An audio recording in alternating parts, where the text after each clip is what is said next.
Welcome to Fitzdog Radio. It's almost the holidays here, and did a lot of shopping online today. Busted out my Spirit Airlines credit card. I get 60,000 free miles when I spend $1,000. Did that in about 22 minutes. And what else? What else is going on? Oh, at the Comedy Store last night, this was funny. I'm on stage, and there's a woman, and I say to her, "Where are you from?" And she goes, "Texas." I go, "That's ironic because you're the only one in the club wearing a mask right now." And she goes, "I have stage 4 cancer." And I said, "Oh."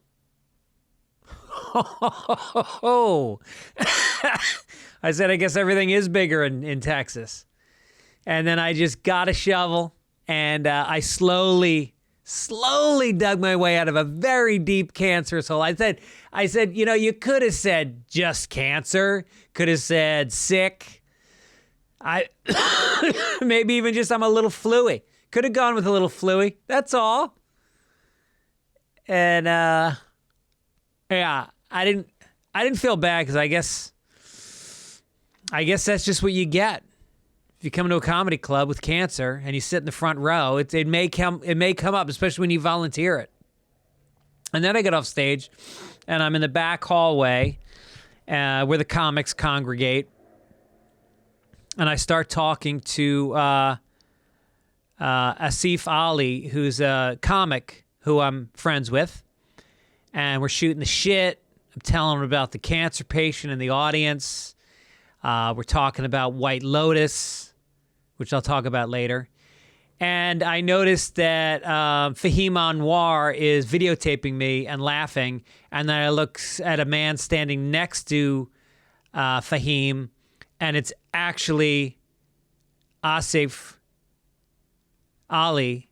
And I had been talking to his brother, who looks exactly like him. And they were laughing because they realized that I thought it was him.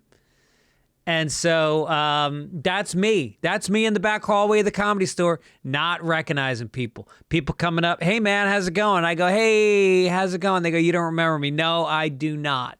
Well, I featured for you 6 years ago in Minneapolis. Really? I don't even remember going to Minneapolis. Never mind who I was working with. I'm sorry. I've got a horrible fucking memory. So embarrassing. And this guy is great. How do you say his name wrong? Is it Asif? I think it's Asif. But he's in WandaVision and what's that? He's got a bunch of big, he's working his ass off. He's getting famous. Good comic, good dude.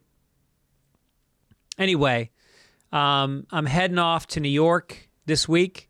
I'm going to be in New York for the holidays and very excited to see my family.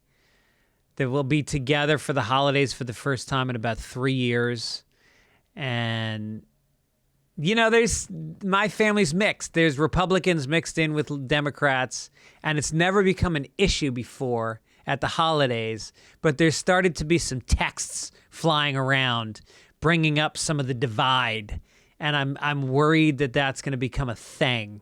I really hope it's not, because I love the shit out of my cousins. I'm very close to my cousins. I'm not close to them in the sense that I see them a lot, but my whole life I saw them regularly, and I feel very close to them. And anyway, we'll see. Things could get heated up. I'll let you know. I'll keep you posted, people. And then while I'm in New York, Caroline's Comedy Club, the world-famous Caroline's Comedy Club, will be closing after like 25 years or something. And it's a very famous club. It's classy. It's the only headliner club in New York City. It has been the only true, like, book a headliner who does an hour at the end of the show kind of a club in the entire city for 25 years. And it's a club that was one of the first places that ever headlined me when I started coming up. And they were real good to me. Louis Ferranda, Caroline Hirsch, they were good to me. And I got a soft spot in my heart. But the first time I did Letterman, they said, "What do you want to plug?" And I said, "Tell them I'm going to be at Caroline's Comedy Club this week." And I didn't even have a headliner set. I was just doing a spot, but I wanted to give them the plug. And when my book came out, And we were trying to figure out where to do a book signing. I said, let's do it at Caroline's. And I had Dave Attell and Kevin Meaney perform with me. And then my mom was there, and she signed the books with me. Even though I think she was horrified by some of the stuff that was written in the book, she still signed all the books for the line of people. It was very cool. God, what else happened at Caroline's? I mean, there was just a great cast of characters that worked there. Kenny and his son Paul managed the place forever. I mean, for the whole 25 years. And they were just funny as shit. And then there was a guy named Bobby Funaro, who was an actor. He was a struggling actor. And he was like the door guy. He was, like a bouncer door guy. And once in a while, he'd get like a little commercial or something like that. And everybody's like, poor Bobby. Good looking guy, but who knows what's going to happen with this guy. Boom. Sopranos. He's a regular on The Sopranos. And it was fucking awesome. And then he was in that show Vinyl, that HBO show Vinyl. And then he was in, what was the other? I think he was in Ray Donovan also. But like a legitimate, successful working actor. And he used to get in fist fights with guys throwing people out. Who should have gotten a fist fight? My brother-in-law, Rob, every time I'd headline there, they would come down. They live about an hour north of the city, and they'd come into the city, and they'd watch the show, and Rob likes to drink, and he'd have a few dozen drinks, and then his tradition was he would steal, the club is down a flight of stairs, and Rob would steal a stool from Caroline's. They were like these gaudy, bright orange stools. And he would fucking take one because they would be the last ones to leave, so there'd be nobody around. And he would take it back to their house, and they had all these Caroline's chairs at their house. I mean, if he got caught, I could have gotten banned. First time my mother-in-law ever saw me do stand-up was at Caroline's. And I did a bunch of jokes about having sex with her daughter. And she laughed her ass off, and I knew we were good. There was a waitress there that was smoking hot Italian girl. And then I was in a long-term relationship, and we had flirted. But when the relationship ended, we hooked up at the club in the coat room. It was nice. It was passionate. And so I'm going back, and the club closes on December 31st. So I called them, and they booked me to do a show on December 22nd. If anyone's in New York, come on down to Caroline's on December 22nd. I'm going to do a show and say goodbye to the club. Hopefully, I'm trying to get Attell to come down. He always headlines the week between Christmas and New Year's, and then I think he usually does New Year's Eve. And so he'll be the last act on stage, appropriately. Best comic in the city for the last 25 years, doing the final show. So, that's that. Anyway, let's get to some mail. You guys have been very nice sending me notes. If you ever want to get in touch, it's fitzdog@gmail.com. I will get back to you. That is my promise. Shady Wick says, Greg, I heard you on all 3 podcasts say you were really sick for a day after getting... Can you hear me? I'm still stuffed up and phlegmy. After getting your COVID and flu shot, and then it went away. I don't think you were sick. This was most likely your immune system responding to the vaccines. And although it sucks, it's actually a good sign that your immune system is working against potential viruses. If this is the case, you weren't contagious and you would not have gotten anybody sick. That's good, because I know I pissed off some comics last week by coming out to the club. Landry said, you're right. It's the video porn that gives you the negative effect after finishing. I moved to still images via Google. Via or via? Google image search. You could type naked Pog wife, P-A-W-G, which I did not know what Pog meant, so I looked it up. It's fat ass white girl, and you'll get lots of options. Figure out the keywords. I sleep much better afterwards. Yes, the porn that I watch, I I gotta find something pure. That's where the shame comes from. If I could freestyle it, which I think I could. I haven't even tried to freestyle it in a long time. That might be my next adventure. Let's see what I can conjure up. And then Jim Duchesne said, enjoyed your interview with Byron Bowers. The two of you posed an interesting question. Here's the answer. The reason men get sad after masturbating is because when they're done, it's over. When you have sex with your girlfriend, wife, or mistress, after you're done, you're immediately looking forward to round 2. I don't know that round 2 are rounds in the same day, because if there is, round 2 is not happening. I'm not gonna lie to you. I once in a blue moon I go twice, but I'm a one and out guy at this point. I'm good. One and out. Thank you. Gaz said, watching the latest papers, you're hilarious. You are either bouncing your leg or you're so still that I think your video is frozen. I love your energy or lack thereof. Yeah, I have ADHD, and one of the ways I focus, and I do this subconsciously, is that I bounce my leg. And then when I forget to bounce my leg, or my mind stops telling my leg to bounce, I go into a vegetative state. And I've been accused of my video freezing. People go, your video froze. Like, no, I froze. I stopped paying attention and being emotionally connected in any way during the podcast. So my apologies. Bob says, Greg, I thought you might like to know that your cock received a loving shout out on the latest podcast of Joe Rogan's Pod featuring Mark Norman, Shane Gillis, and Ari Shaffir. Congrats to you and your cock. I have a big cock, and it gets talked about by comedians. I have made love to several female comics in my past, and they started gossiping about me, and the word got out. And I've displayed it to several comics, and it comes up. And if you know, and I hate these rumors flying around, and I wish people would stop talking about my huge cock. It's embarrassing that it's so big. Let's get to some overheards. Chris Balke, he said, not quite an overheard, or is it a she? Chris could be a he or a she. I'm going to guess a he, because I think more of my listeners are men than women. More like an overseen while passing a pizza shop on Yonge Street. He doesn't tell me what fucking city he's in. Anybody know where Yonge Street is?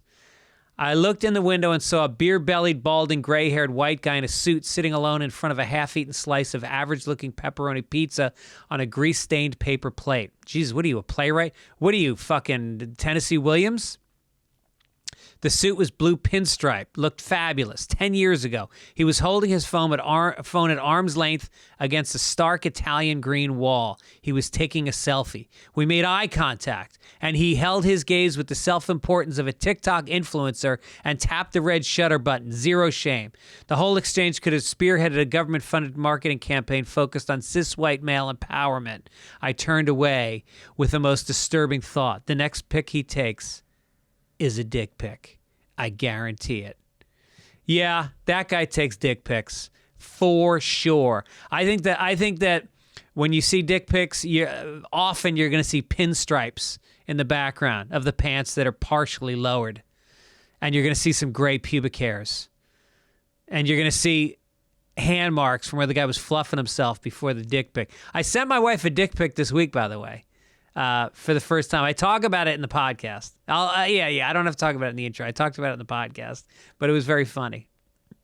Steve Laxton said, overheard in a Hallmark store, a preteen boy just said to his mom, quote, there's too many decorations in here. Next time I'm staying home.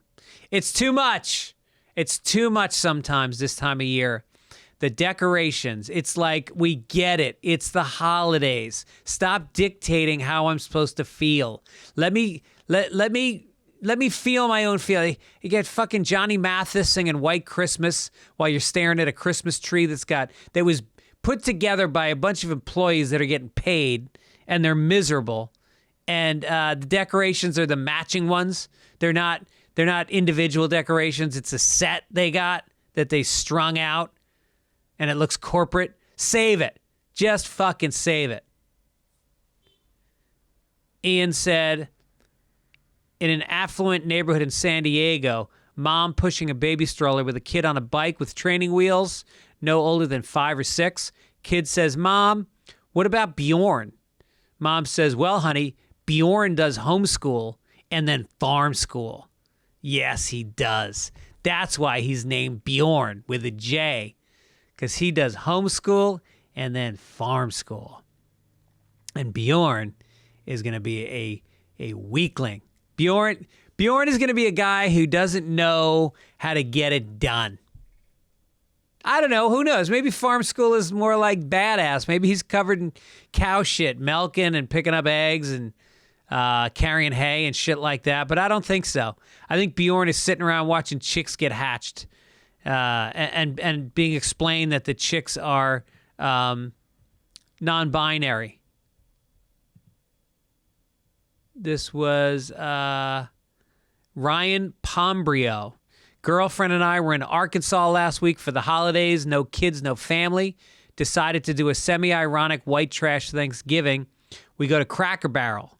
Heard one of the saddest phrases of my life. Ruby, party of one. Oh, that's not a party. Party of one should be changed to depressing meal of one. Because that's been me a lot when I'm on the road. Those solo dinners, man. And really the worst part of the meal is checking in with the hostess. How many in your party? It's just me. So one? Am I one? Sir, I'm just asking, is it just one? Yes, it's one. It's one me. It's just me. Would you like to sit at the bar? No, I don't want to sit at the bar. I don't want to have no backrest. That's not how I enjoy a meal. I don't want to be staring at a high school women's lacrosse game 9 inches from my face. I want to be in a booth with some privacy so nobody sees that I'm alone. I'm not the guy. I'm not Cliff from Cheers. I'm not going to shoot the shit with other people at the bar. Give me a fucking booth. Speaking of going on the road and being alone, Atlanta at the Punchline, January 19th through 21. Can't wait. Portland Helium, January 26th through the 28th. That's Portland, Oregon. Philadelphia Helium, March 9 through 11. Got a bunch of dates coming out this week. We'll announce. And now let's get to it. Let's get to my guest. This guy's been on the show. This is probably the 4th time I've had him on the show. He's a huge deal in Britain and around Europe and Australia. And he's been breaking through in the U.S. in the last 6 or 7 years also. He's had a bunch of specials that have done really well. They're fucking smart, edgy, dirty, funny-ass specials. He's a great dude. Where have you seen? You've seen him on Conan. He's been on Craig Ferguson. He was on Roast Battle a few times, Drunk History. And we'll talk about his special when he comes. I just had him on yesterday, and we had a blast. Great dude. And here he is, my friend, Daniel Sloss.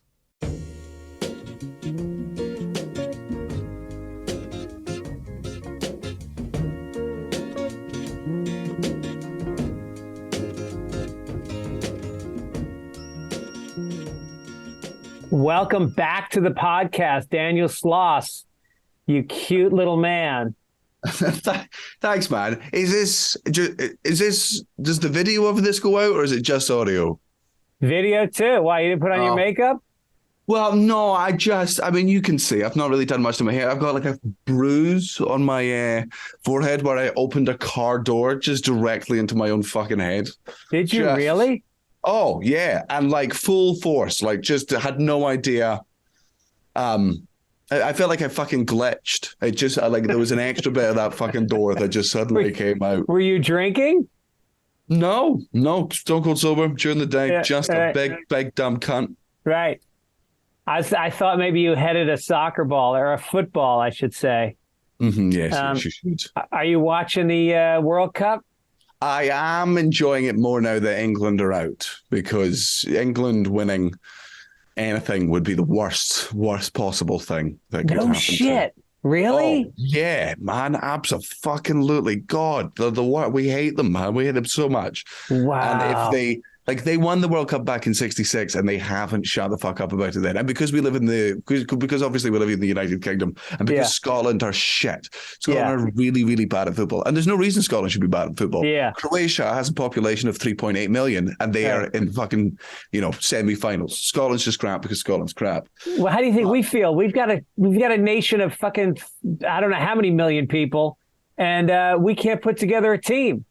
It's and I don't mean this in a bad way, but it's just we have different types of attention span. Americans like sports, which is score, or it's baseball where it's like, hey, we can sit around, we can drink, it's it's a hot dog, we're outside for 5 hours, it's a lovely day, right. There has been an uptick. There's been a big uptick. It actually was the last World Cup for some reason really captured people's attention in this country. Oh, man, I loved being in because I was in America for a lot of that World Cup. It was my favorite thing because I've always wanted Americans to be into football because Americans are really good sports fans. Like, don't get me wrong, crazy and mental, but man, that's what you want. Like, it's a good energy. Right. So it was during the World Cup where I think you were all doing pretty decent. And I was on a plane, I think from like fucking LA to New York. So it's like a 5-6 hour plane. And by the way, nowhere else in the world can you watch live television in airplanes apart from in America. Isn't it great? Isn't it great? Oh, it's insane. Yeah. So like I'm on this plane being like, I'm watching live sport. This is so unbelievably cool.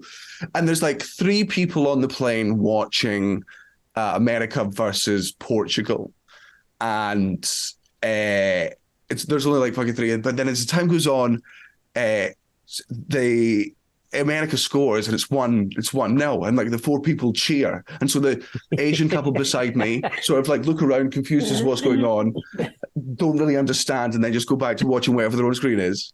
Everyone starts watching apart from the Asian couple beside me who was just watching fucking Grey's Anatomy. Every other American on the plane is like watching this match. It gets to the 95th minute, it's deep into extra time, and Portugal fucking equalize, right? And the couple beside me, they've fallen asleep. It's been an extra 45 minutes, and an entire plane full of people go, no! And the look on these motherfuckers' faces. That's great. Oh man, they were like, we're going down. It's sports. I'm so sorry.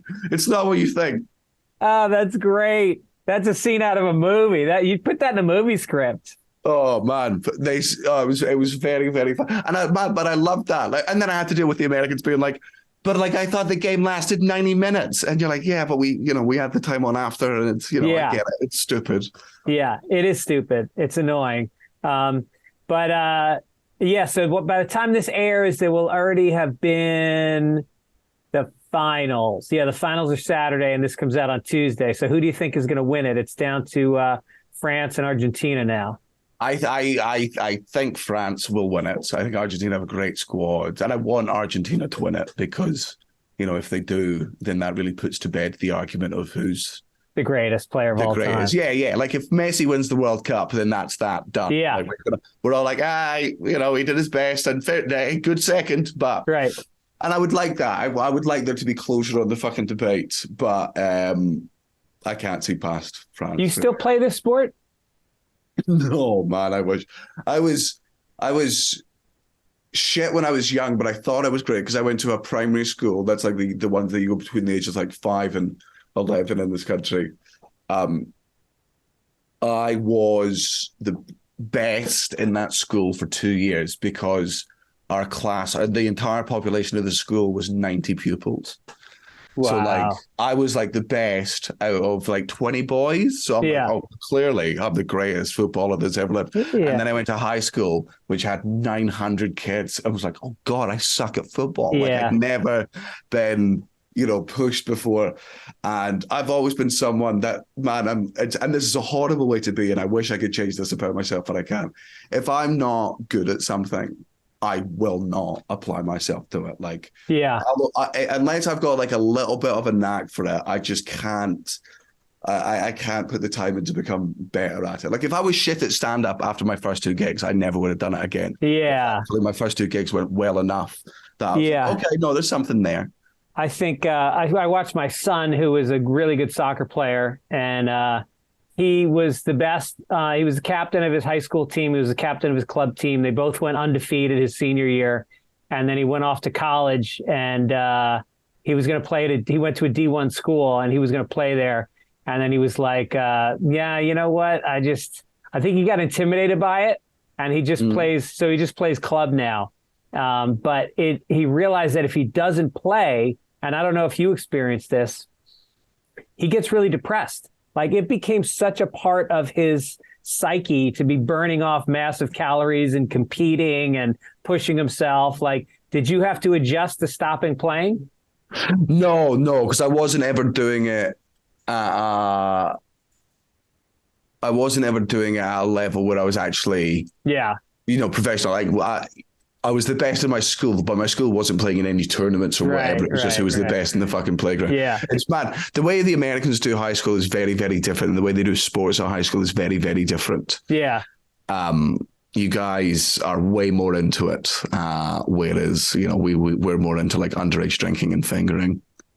Yes, no, we get that. And I love your bit on your, one of my favorite bits on your new special, Socio, it's called. And you show the difference between emotional people and analytical people having sex. And an analytical person, and he's fingering his girlfriend, and he's going, I've read 2 books, so if you're not coming, you're broken. Oh, and there's the tears. Yeah.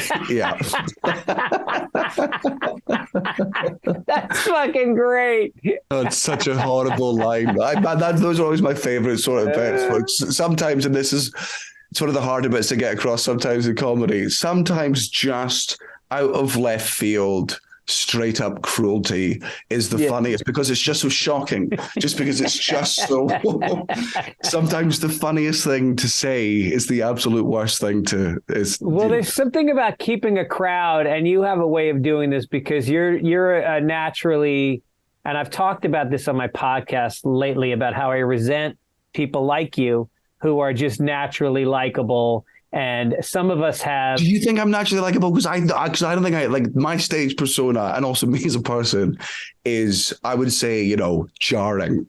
Like, I mean, you've got that smile that comes through it though. And you've got those eyes and you've got a positive energy. The twinkle goes a long fucking way against the darkness because I know you're trying as hard as you can to be unlikable. And somehow you get away with not being unlikable. And I think and it keeps the audience off balance. You're constantly, it's like playing sports. It's like playing soccer. It's why you dribble and you cut left and right. You want them to be off their balance a little bit. And that's when you fucking get in.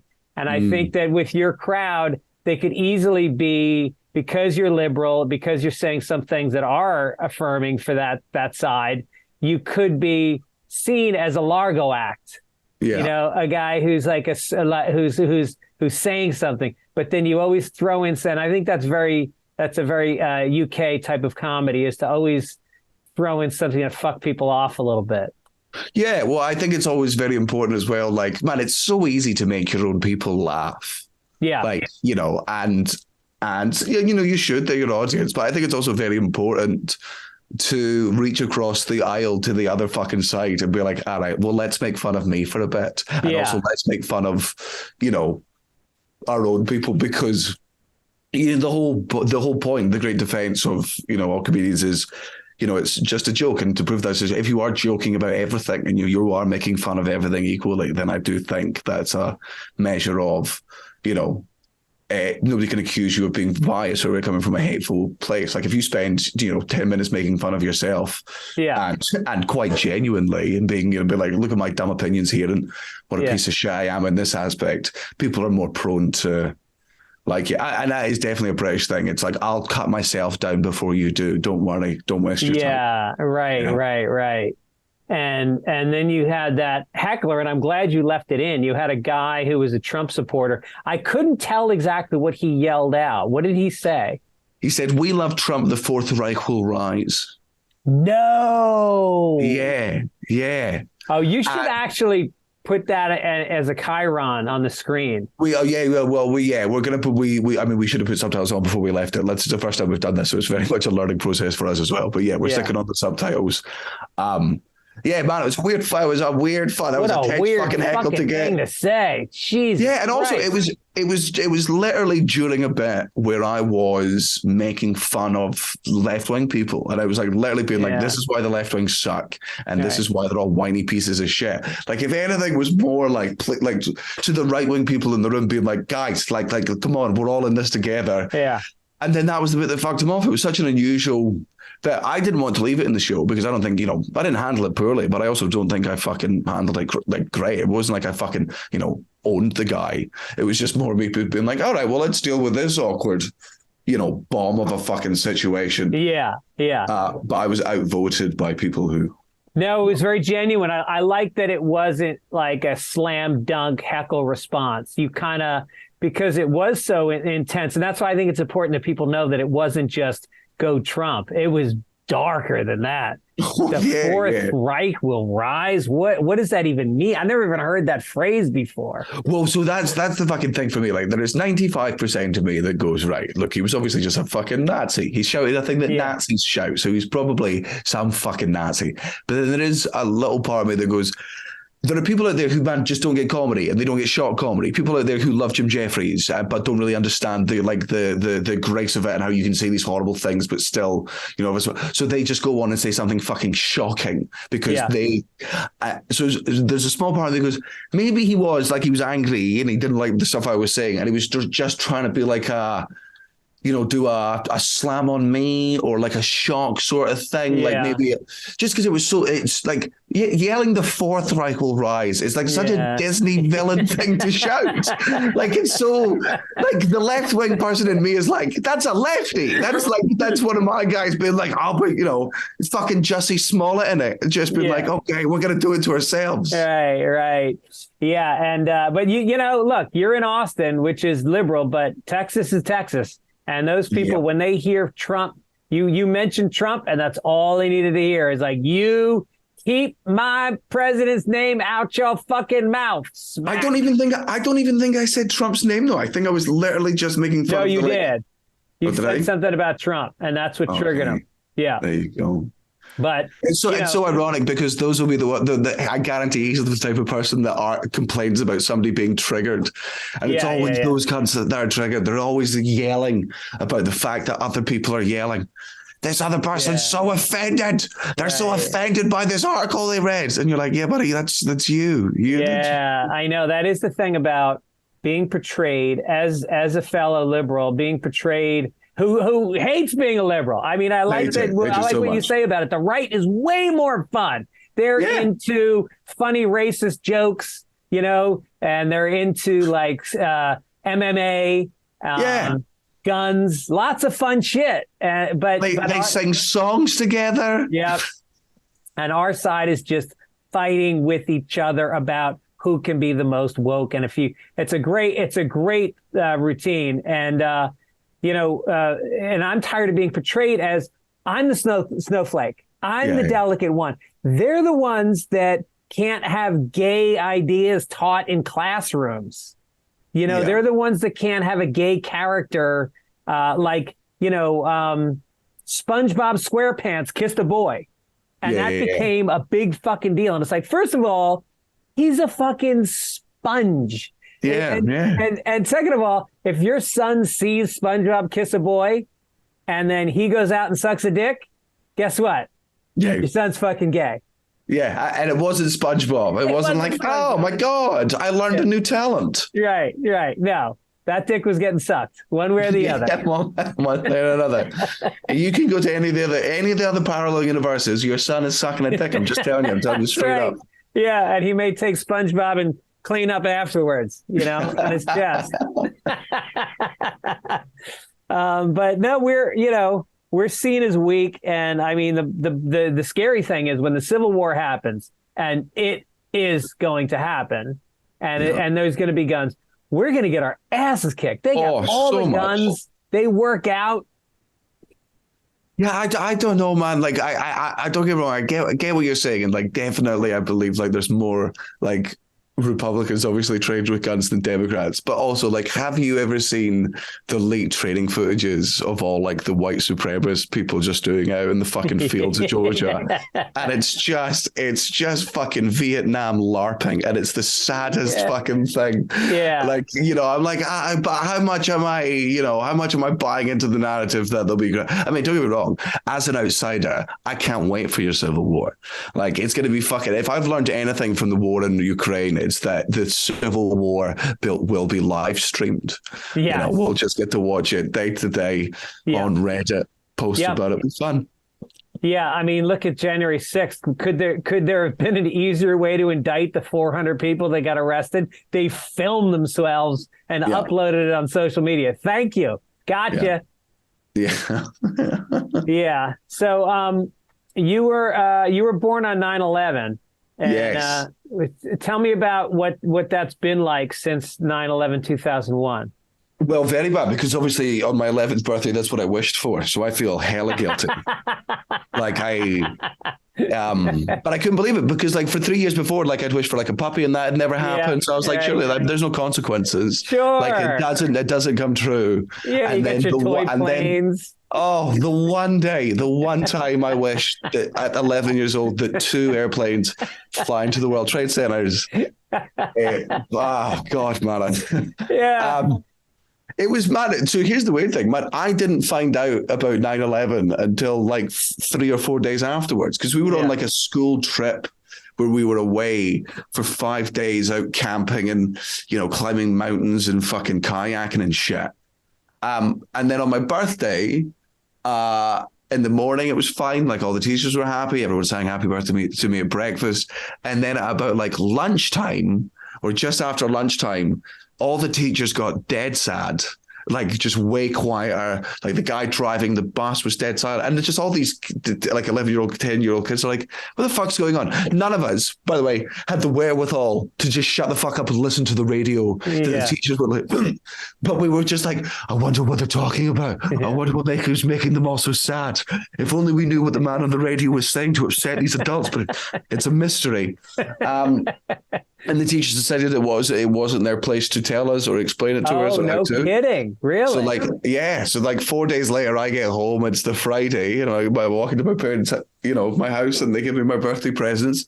And they're like, happy birthday. You know, I hope it was fun. Also, by the way, this pretty big thing happened. And yeah, man, it just confused me. I remember every year for like 3 years, getting so, because I hadn't fully developed empathy at this point in my life, getting so annoyed that there was like a minute's silence on my birthday. Yeah. Like I was just like, I'm like, it's so disrespectful, man. Come on. Right. Like, yeah, I was, my birthday's April 5th, and it would often fall. I was raised very Irish Catholic.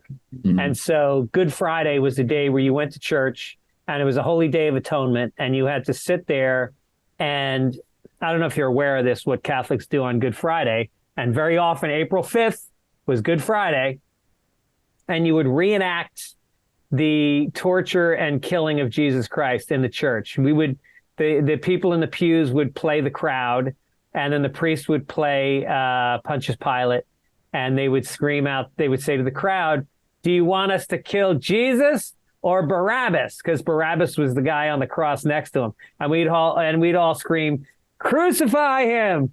Crucify him. And it's my fucking 11th birthday. And I'm like, this sucks. And it was like a 90-minute mass with a lot of smoke and a lot of fucking kneeling. It was brutal. You fucking Americans do religion like no one else. Yeah, we don't fuck around. But it's so funny to me every time I hear people in America being like, you know, those people in the Middle East, boy, is their religion weird. And you're like, motherfucker, look around. Right. What are you talking about? Right. You're eating the body of your Savior and drinking his blood, you freaks. Why is it all made of gold if he wore rags? What is that like? What does that mean? Yeah, right. Why is it wrong that why couldn't his parents have sex to make him? Why would that have been evil? Yeah. Isn't that how every single person was made? Why did it have to be immaculate for Jesus to be born? Oh. Because we get religion over here, but it's like, man, when I'm in America, I'm like, there are people here who believe in God, but there's people over there who, man, they'll kill you. If you disrespect the religion, you're not getting. Oh, that's not true. That's to say that there's no such thing as religious violence in Scotland would be probably the most dishonest thing I could do. There absolutely is, but I wouldn't say, to the degree that it is evangelicals in America. You don't get those here, or at least I've never seen them. I mean, there's whole swaths of the Deep South where every Sunday they get together and the priest goes like this to them and they all fall down in their chairs and then they writhe around and they speak in tongues. And I think, if you live in a small town where nothing's going on, that's kind of fun. Like, I can see going like, hey, at least on Sunday we get to go fucking crazy. I know, man, but that doesn't make it right. Like, I feel like, that's I don't like the government getting involved in stuff, but there's sometimes I'm like, guys, we gotta, come on, that can't just be allowed to happen. That's insane. They're all going to go drink fucking turpentine in like 35 minutes. They're all going to fucking die. Like, we need to, come on, let's do something with these psychopaths. Yeah, this is a cult. Yeah, it's so mad. Right. So you talk about in your picture, in your picture, what is this, the 1930s? And your old timey movie there. I was watching it on my reel-to-reel, and you asked how many guys have sent dick pics in their life. Yeah. And I realized, as a guy who's done it all, I mean, I was a sexual deviant for many years. I slept with hundreds of women. 3 ways, 4 ways, almost blew a guy once. We'll talk about that later. Yeah. And I realized I had never sent a dick pic. And so I took the opportunity. I closed the blinds in my office and I did a little bit of a stretching and a fluffing. I took the photo. Wait. What were you stretching? The shaft. Oh, right. Okay. Yeah. Okay. Right. I grabbed the crown. I pulled straight down. I released. Yeah. I did that 3 or 4 times. And then I snapped a photo. I sent it to my wife. And she wrote back, "What is wrong with you?" in all caps. That was not what I was hoping for. Yeah, no, I mean, I do feel like, don't get me wrong, I think if there's anyone in the world that you can send unsolicited dick pics to, it's your wife, because at the end of the day, if she does get upset, you can't just be like, hey, I wanted you to, if you noticed anything, I thought that was like a bad mole there, and I was just sending it to you. Does his vein look large? Yeah, she's like, well, why are you smoking a cigar, and why is there whiskey in your hand, and why are you lying on a bearskin rug? And you were like, it was just the best lighting beside the fireplace for you to... Don't read into it. Jesus, God, you're so sensitive. God, I was just asking a health question. I was so against it so in my early 20s. Like, man, I was like, nah. But I was part of the fucking, when Snapchat and Tinder was a thing. And it was just this like, and then it was like, I think it was like third wave feminism, where they were all just, man, they were like, we like to fuck too, and there's nothing wrong with that. And I was all part of that golden fucking era. Nice.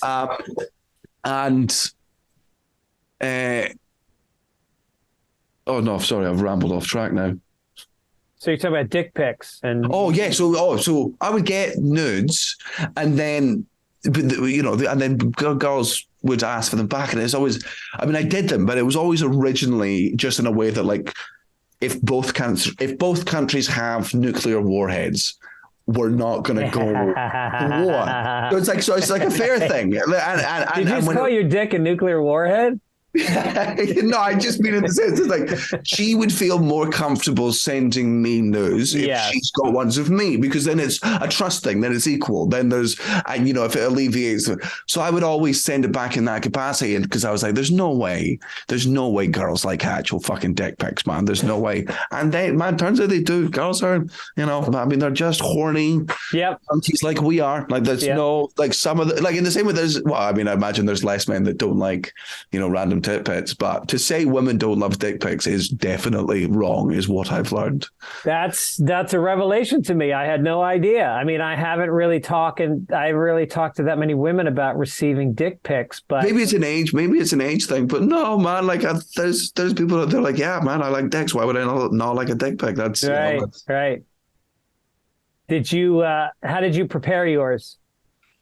Because there's over preparing. You don't want to go. There is. Yeah. I would always make sure that it was. I would always make sure that it was trimmed. Oh man, I did also. This is very embarrassing, but this was my air quotes game back when I was fucking single. One girl who I was having a fling with asked me to send her. She was like, send me a funny dick pic. I was like, oh God, right, okay, that's an interesting, I was bored. I was in Australia. I only had one show that night. I had nothing else to do.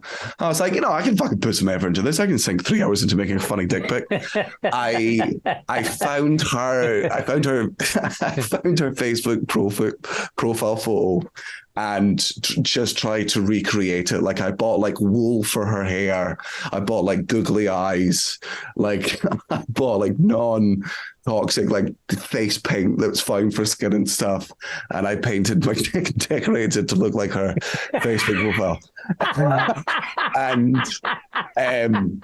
And she thought it was the funniest thing in the world. Like she was like, fair play, man. Like I can't and man, you know what? That definitely turned her on more. She was like, like, fucking man, I gave you a task. That was, work. That's amazing.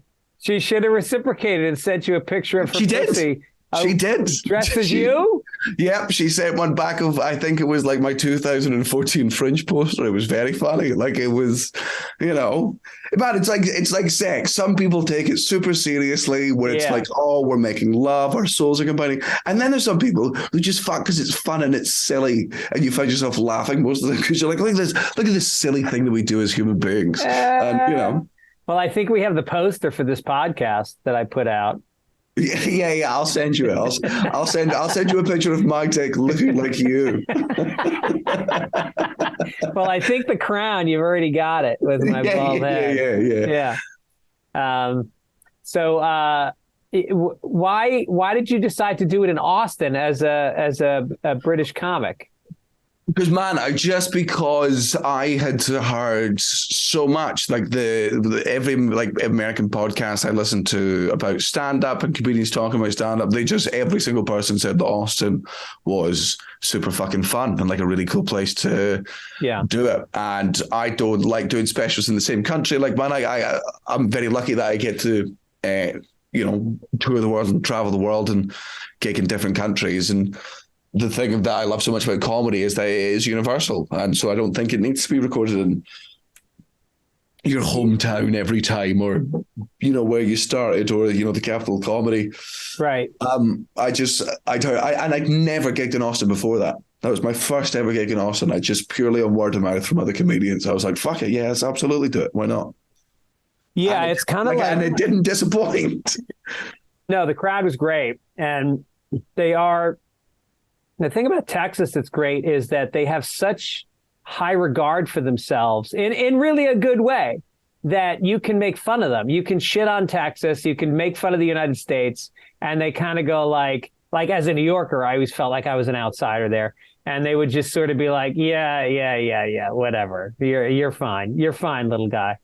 And they definitely have I think it's, I always get it anyway. If you make fun of yourself first, you can then make fun of them as much as you like. And I think, I think there's something, what I've noticed, which is very weird because I wouldn't expect it as much from American audiences, but there is a large portion of the population that does like an outsider coming in and telling them what's wrong with the country, because, you get people who are like, oh, if you don't like it, go back to where you came from. You're like, man, I will. I don't fucking live in this country. I would never live in this country. Right. That would be an insane thing to do for me.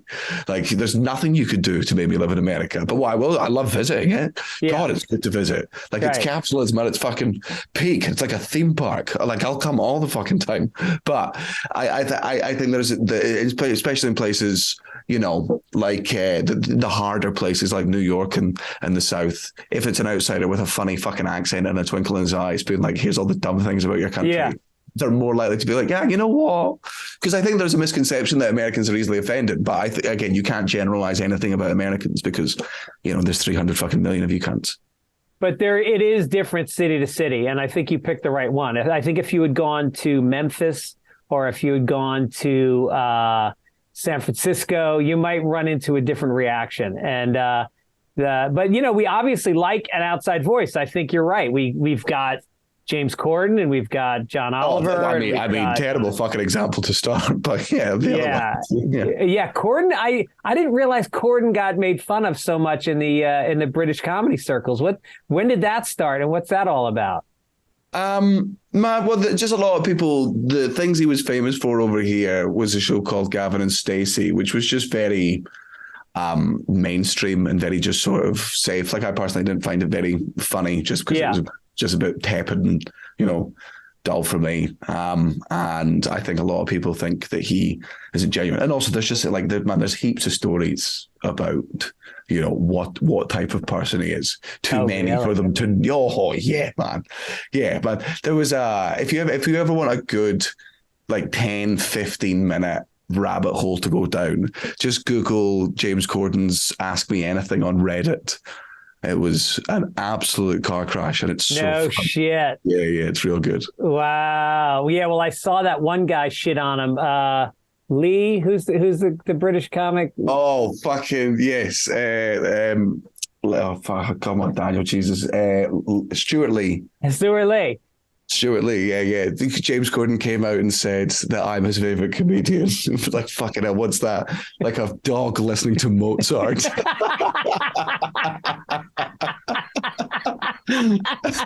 Oh my God, that's so funny. That's hilarious. But then you had a fellow Scotsman, Craig Ferguson, had a show for a lot of years. He was great. He's a good comic. I like Craig. Yeah. He had me on just before the show, before he gave it up. Oh, he did. Yeah. Yeah, he was good. Yeah, what is he doing now? Is he just touring? I think he hosts a game show. I think he's selling heroin. I think he's, I just real left fucking field. I think he's selling it down in Mexico. Can you imagine? Oh, just just Tim Allen in reverse.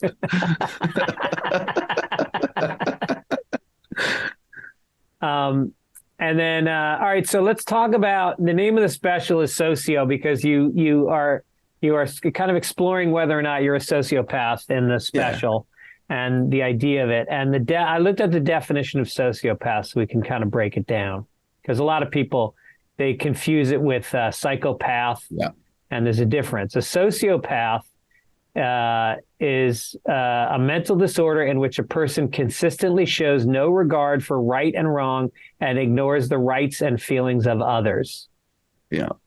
And that I think a lot of comedians are questioned as being sociopaths because, that's in a way what we do. We're egos that are, saying horrible things for no reason other than we like saying horrible things. It's to make people laugh, but at the end of the day, it's make everyone fucking laugh. So I think every comedian has a little bit of, God, there's something weird in what we do. The number one fear in the world isn't death, isn't airplane crashes, isn't fucking spiders, it's public speaking. Yeah, right. Yet we're this 0.1% of people who just the opposite, just fucking get off in it. There's, that's easily could be a sociopathic fucking tendency. But then also because I did another show, one of my shows on Netflix, which resulted in a lot of couples breaking up, not good couples, toxic couples. Right. But obviously not everyone knows that. And they just heard me bragging about breaking up all the couples and gleefully enjoying it, because having that type of power is very funny to me. Of course it's funny that I wrote a show after I got out of a very toxic relationship,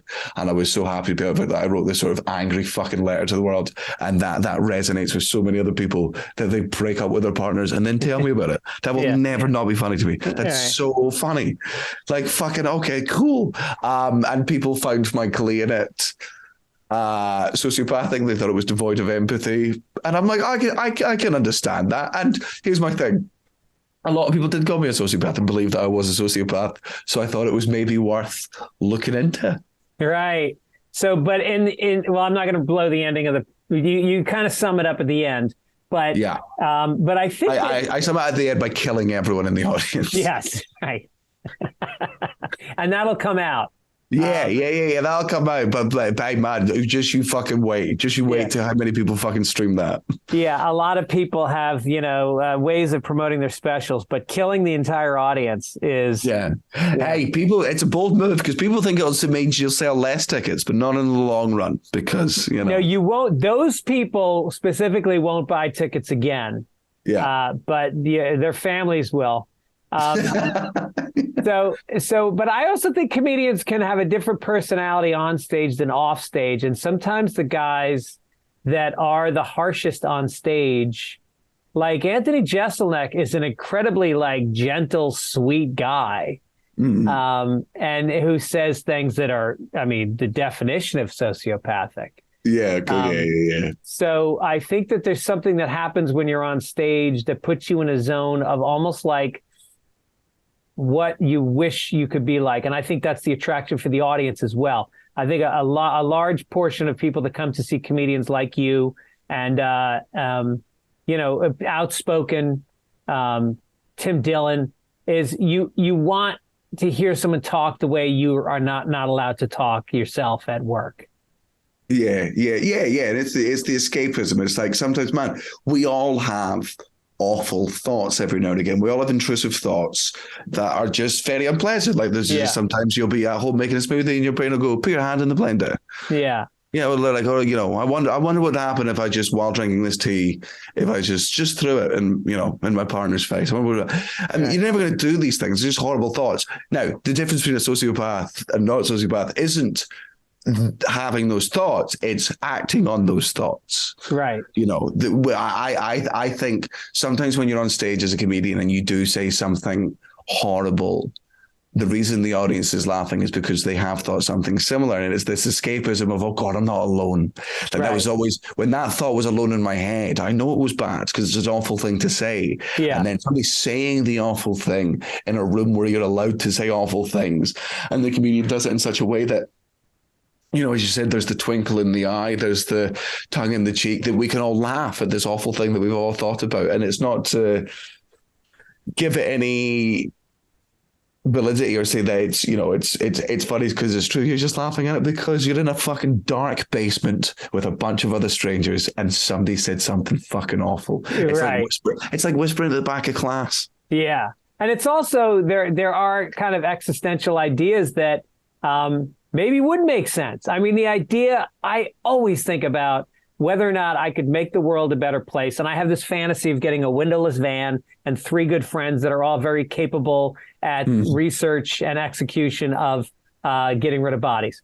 And deciding as a group and researching so that we really are certain that this is a scumbag. This is a guy who pimps out women and sells drugs and, rapes, whatever we think are the most horrible, like child molesters. Like, who doesn't think the removal of a child molester from society would not make this a better world? Yeah. Whether it's via hammer, whether we put them in a catapult, whether, we experiment on them, just see what happens. Let's bring the Colosseum back. You're right. And then obviously that steps out into a very dangerous thing, but what if just the right people did it? And I wanted to write a show about that.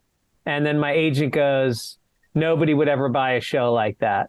And then I didn't do it. And then 2 years later, Dexter came out. And I was like, you motherfucker, never listen to your agent. Never listen to your agent. No, they're good at getting you work. They're not the artists. They're devoid of art. Right. No. So who books your stand-up? Is that a US based company or depends where I am. So in the US, I do it with Live Nation and CAA, and when I'm in the UK, I do it myself. And then I've got independent European promoters that I work with, and then I've got an agent out in Australia. So it's just like, man, different markets mean different sort of tactics when you go into them, and it's not one person apart from my manager and me that do it. Right. And so I haven't really performed overseas much. I did Australia once, I did Spain once, but I haven't really done any tours. How would you distinguish performing in Europe versus the US overall? There is not much difference. You would certainly have to slow down your accent a little bit more, just because, again, these people are listening to comedy in a second language, but not as much as you'd think. I would say the American and Europe audience is very similar. It's in the UK, it's not so similar. Americans are loud laughers, they're confident, because every American is a fucking individual, man. You've all got such senses of self because you're the only person in the world. So, like, the amazing thing about American audience is, like, if you're on stage and like 98% of the audience hates you, the 2% of people that like you will still fucking laugh and clap. That doesn't happen in the UK. If 40% of the audience like you and 60% of the audience hate you, the 40% won't laugh in the UK. Oh, no, really? Yeah, no, of course not, because they don't want to stand out. So even if, whereas I think because in Europe, a lot of them got into stand-up by watching American stand-up, that's how they know how to watch. That's how they know the comedy's watched. So they react in very similar ways to American crowds. And also, man, most of the time, these people cannot fucking believe you turned up. Like, I was in Belgrade, Serbia yesterday. Wow. And no after shit. Yeah, man, walking out on stage, they lose their shit. It's like being a rock star, because they're like, why the fuck are you here? Yeah. Like, nobody comes here. And I'm like, that's exactly why I am here. Like, this is the coolest place to fucking be. Yeah, I did a show in Alaska once and they were fucking out of their minds. It was like, I did a second show. I added a second show on the spot. I was like, you guys want to stay? I'll do another hour. Yeah.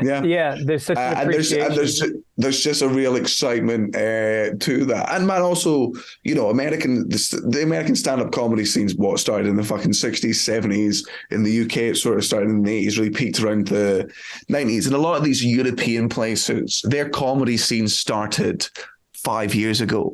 Yeah. Like, you are like in Estonia, we're like, everyone we know there are the comedians that literally started the first ever gigs. We know the people who start the Lithuanian comedy scene, and these are new and they're exciting. Sometimes there's only like 7 comedians in the whole of the fucking country because it's only existed for 4 years. It's really fun to, be part of that, because they are now getting this culture of, okay, this is the place where we normally hang out, and to them, I'm not the only comedian that does it. I know Bill Burr goes out to all the places I go to, as does Gabriel Iglesias and stuff, and CK goes out. But it's it's the same. Like, when the comedians out there meet these comedians, they're like, why the fuck is Bill Burr in Iceland? Yeah. There's only like 15 of us here. Yeah. I just saw, are you a Kendrick Lamar fan? Yeah, sure. Oh, he's got a special that came out. It's him live in Paris, and it's beautifully staged and lit and designed, and there's dancers, but I mean, it's an arena and he's singing, and literally he would take the mic, do the thing where you put the mic out to the audience, and 50,000 people are rapping every word of his song. And It's like, what's more transcendent than to think that you're a guy from South Central LA who grew up dirt poor, and now you're in fucking Paris and 50,000 people know all the words to your song. That's intense. Yeah. Oh man, it's insane. Like, it's so fucking, it's so very cool. Like, when we were in Ljubljana in Slovenia about a fortnight ago, we were just going to get drinks before the show, just down by the beautiful canal that they have going to the street, and just because it's such a small town and it's a small town in a small country, so many people who just knew who I was just by being like, oh, you're the guy that's performing tonight, because there's not much else on. Like, shit. But like, oh, you, the foreigner who's coming to do comedy in his own fucking language. Good for you, we guess. Right. Do you do much local stuff when you do gigs in places like that? You address where you are? Yeah, sometimes. Like, they like that. Like, they want to. Man, one universal truth about comedy is, we said it a bit earlier, people like outsiders coming in and making fun of what it's like to be there and why it's different, because it's interesting to see how somebody else sees you, to be seen through somebody else's lens. And if you're like a room full of people who all think the same, and then one person comes in and sort of holds a mirror up and goes, actually, that's what you look like, they love that shit. Right. It's not my strong suit. I tend to find the funniest thing is like what changes in offensiveness from country to country. Yeah. Like, you know, you go to some places where they couldn't give a shit about swearing. Like you can say "cunt," "piss," "motherfucker" as much as you fucking like. But if you talk about sex education, they're like, "Oh, hey, Yeah. oh, that's right." Talking about abortion in Poland is, you know, hugely controversial and stuff. Whereas you can do it in, you know, Colorado, you could do it in fucking Australia, and people being like, "Yeah, who gives a shit?" You know. What about homosexuality in Poland? The homosexuality in Poland. I mean, when I did gigs in Russia, back when it was allowed, back before, you know, I wasn't, you know, going out there to congratulate them on, you know, what they're doing. Beforehand, like they said to us, they were like, "You're not allowed to do any like pro gay material," and I had pro gay material in my show anyway. And I'm like, "I'm doing the fucking show. Yeah, I'm doing the like. You're not going to cause an international fucking incident over little old me." And then I'm watching this Brittany Reiner thing, and I'm like, "Oh my god, Jesus, I was playing fire there. Right. Oh boy." Right. Oh boy, I think I was being a fucking moron there. That was me sticking my hand in a lion's mouth, being like, "It's a statue, you guys. Don't worry about it." And then you got to wonder whether Scotland's going to step up and make a trade. Not at all. They're not. Man, I'm not a national treasure here. They're not. Hey, let me tell you something. The WNBA is far from a national treasure in the United States. I actually made a joke. I said, this is the first time anybody in our country has been aware of a trade in the WNBA. So I want to get to, before we go, I've been asking all my stand-up comedian guests the same few questions. And if I was a better host or producer, I would have branded this bit and have a title for it and a little sting, a little music. But it's just, I don't know, a few with Fitz, Fitz, maybe? Yeah, that works. Okay. What's the greatest comedy performance you've ever had? Oh God. Oh fucking God. I mean, the first time I played the Beacon Theatre was pretty fucking special. In New York. Yeah. And I had a really, really good gig there as well. And then same for I would say one of the Hamer Hall shows in Melbourne, Australia, was particularly fucking good. I'd say Beacon Theatre in New York, and then oh God, what's the fucking? It's very embarrassing. I can't remember the name of the venue in LA, but an LA venue, which well, I know you like. And the Wilbur. I've done the Wilbur, and that I've had in Boston. One of my favorite. Yeah. So, have you ever not finished a set on stage? Yeah, absolutely. Yeah. When I was 18 years old, I'd just done a TV show in the UK. And afterwards, I got booked to do a corporate for Celtic Football Club, which is like a very big football club in Scotland, the biggest football club in Scotland, arguably. And it was a dinner for like an ex-player and a Q&A with him. And I was meant to go on, warm up the crowd, and then they do a Q&A with him. But then he decided beforehand that he couldn't be arsed sticking around. So they did the Q&A beforehand and then had the 18-year-old comedian headline the fucking thing. So I'm not the reason anyone's there. I was there to fucking warm up the crowd. And I'm on stage, and obviously nobody is listening. 400 people are milling around talking to each other, getting autographs. The only person that does listen is a player called Henrik Larsson, who's one of the greatest ever footballers to ever play in Scotland. He's the greatest ever Celtic player. He played for Man United and Barcelona. He's won Champions League. He's an unbelievable footballer and a legend in this country. He was the only person listening to my set. He was sat there with his wife, and like people kept coming in asking for his autograph, and he'd be like, "No, I'm watching the comedy." You mean people were mingling and talking and not even? Yeah. Right. Because nobody was listening. There was nothing I could have done to get this fucking room back. They were drinking. I might as well have been reading out fucking lottery numbers, like raffle numbers.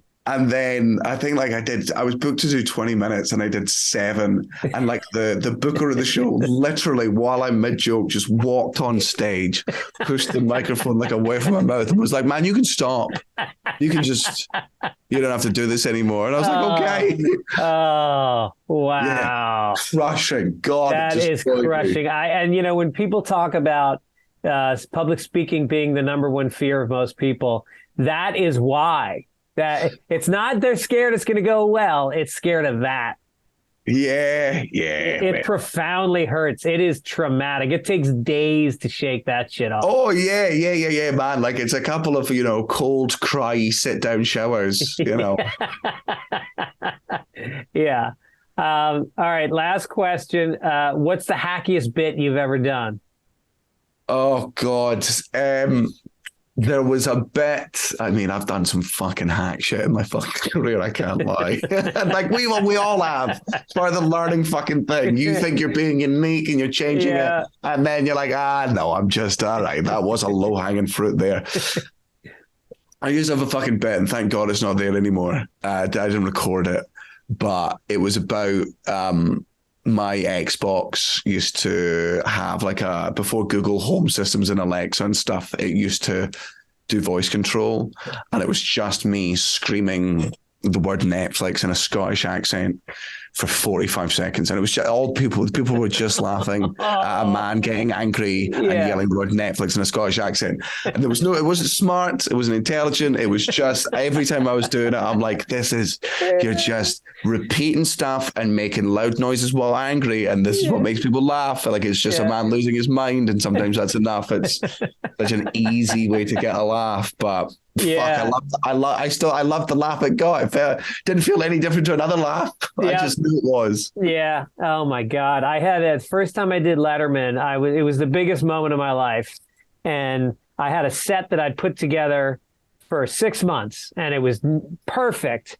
And then I had this bit where it was Marlon Brando ordering dinner in a restaurant.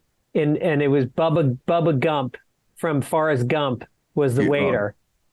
Yeah. Oh God. And that bit came to me 2 weeks before I did Letterman, and it was crushing. And the weak part of me I was so nervous I wouldn't do well that I put it at the end of the set. And the set was this elegant. It was stories. It was smart. And then I ended with that. And then later that night, I watched the set and I went, what the fuck is wrong with you? But you get addicted to that big laugh on a joke like that. Yeah. Oh, yeah. And it's, oh man, I've definitely done this a lot. I caught myself doing it on stage the other day and I think this is so fucking hack, and I caught myself doing it.